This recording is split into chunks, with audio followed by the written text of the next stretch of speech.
The entire pit is coming up in flames. There it goes. Look at it. Those Oh my air God, holes. dude. That is so cool. That is really cool.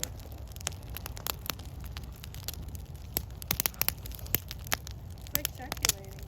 It throws a lot more heat off. It does. Yeah. It's really nice. All right, so the way the smokeless fire pit works here is that you will have air coming in the bottom, and a little bit of that feeds the main fire. That'll get it started. But then the secondary burn happens by letting some of this air come up the side here, and it'll get warmed up by the steel ring. Then by the time it reaches up here, that air with oxygen is super hot, and it gets projected into the flame for a secondary burn, which then clears up any of the smoke and remaining fuel in the air, and you'll just get very little bits of smoke coming out of the top. These holes at the top needs to be fairly small. You can't just throw like 1-inch holes in there, otherwise you won't have sufficient pressure and the air will just kind of like trickle, it'll just kind of rise up here. Whereas if you have a smaller hole, this hot air will be projected further into the flame, and once it gets about here, then you'll have more combustion happening.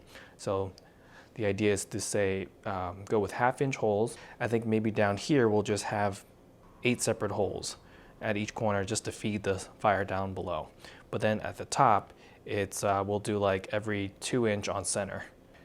We'll just do all the way around much more densely. Whereas down here, it'll probably just be something like that. All right, so I picked up this 3-foot galvanized ring from Tractor Supply, and yes, the galvanized layer will burn off in the first fire and it'll be fine.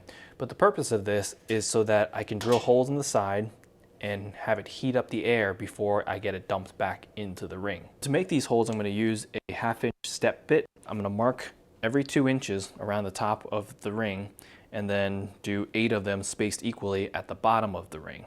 So there's this line that goes right around the edge here, and I'm going to basically follow this right here, and I'm going to mark here. Then every 2 inches, on either side, I'm going to go ahead and draw a line. Now I'm also going to mark the bottom of it, and I think my goal here is to come at least about 1.5 inches up from the bottom so that it doesn't get buried. I don't want the ashes to build up next to this vent hole. Do a dot here, then make another hole on the opposite side of the ring. This baby chooches. One down, lots more to go. So for anyone wondering, I'm using Milwaukee's black oxide stepper bit that's optimized for high-speed drills. So I basically put it at a number 2 and I just go full throttle. All right, we're done with the top holes. I just need the bottom ones now. So since I don't have to, I'm gonna see if I can avoid putting a hole right here on the seam. Kinda had to over there to make it even.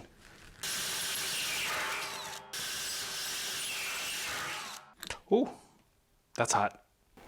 And this is what we got.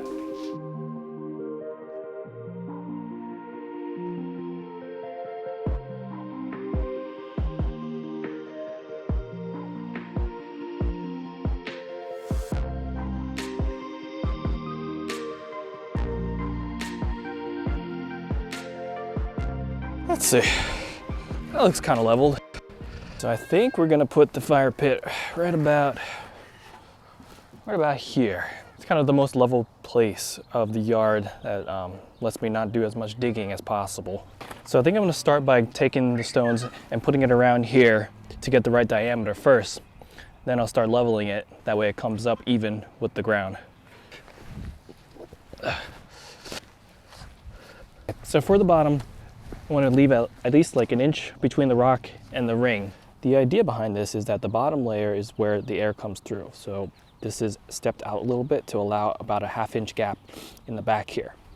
Then this top layer is set further back so that there is no more gap to let any further cold air in.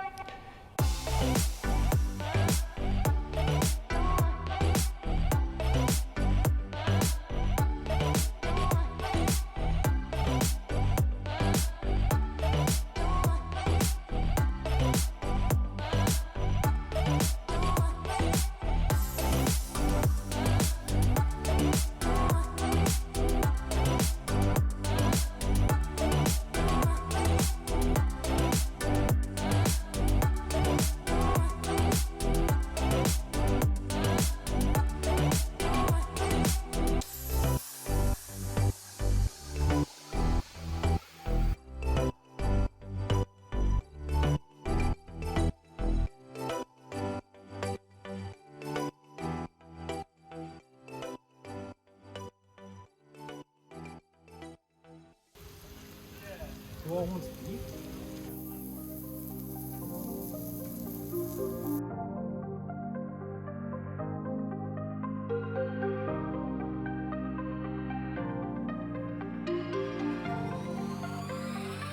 It's entirely in gold. It goes out right into the edge. There's no wood out there.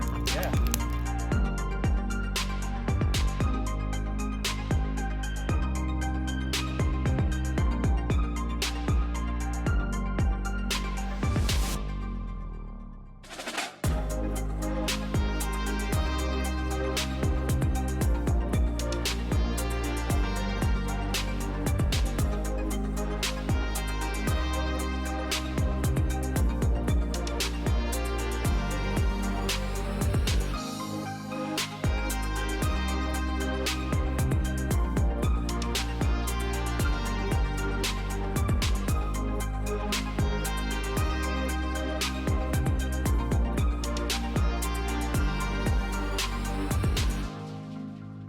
Okay, so the fire last night was great and all, but there was a lot of leakage. The air wasn't coming through these vent holes like I envisioned it to be.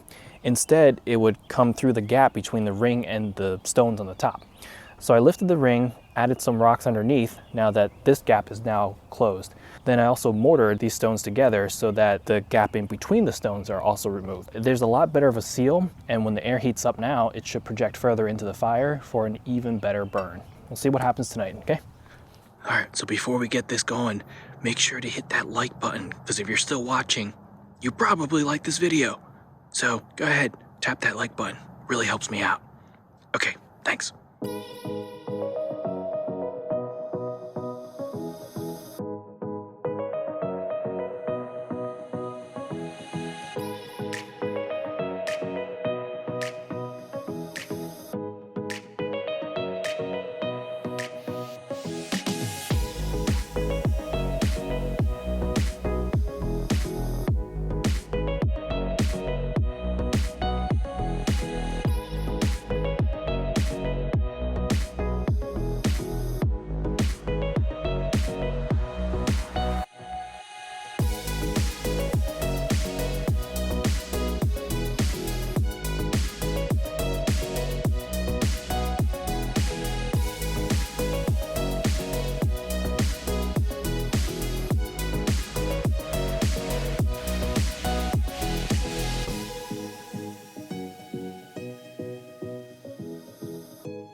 All right, so that's how you make a really cool fire pit like this.